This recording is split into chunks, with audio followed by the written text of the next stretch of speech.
श्री उदय स्वरूपा रवींद्र सामंत।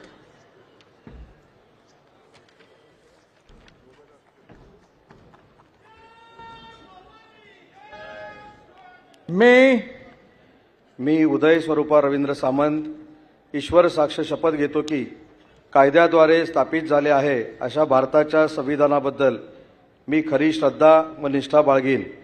मी भारताची सार्वभौमता एकात्मता उन्नत राखीन। मी महाराष्ट्र राज्याचा मंत्री म्हणून माझी कामे निष्ठापूर्वक व सद्विवेक बुद्धीने पार पाडीन आणि संविधान व कायदा यानुसार सर्व तऱ्हेच्या लोकांना मी निर्भयपणे व निपक्षपातीपणे कोणाच्याही विषयी ममत्वभाव किंवा आकस न बाळगता न्याय वागणूक देईन। मी उदय स्वरूपा रवींद्र सामंत ईश्वर साक्ष शपथ घेतो की महाराष्ट्र राज्याचा मंत्री म्हणून माझ्या विचारार्थ आणली जाईल किंवा मला ज्ञात होईल अशी कोणतीही बाब असा मंत्री म्हणून माझी कामे यथायोग्य पार पाडण्यासाठी आवश्यक असेल ते खेरीज करून एरवी मी कोणत्याही व्यक्तीला किंवा व्यक्तींना प्रत्यक्षपणे व अप्रत्यक्षपणे कळवणार नाही किंवा त्यांच्याकडे उघड करणार नाही।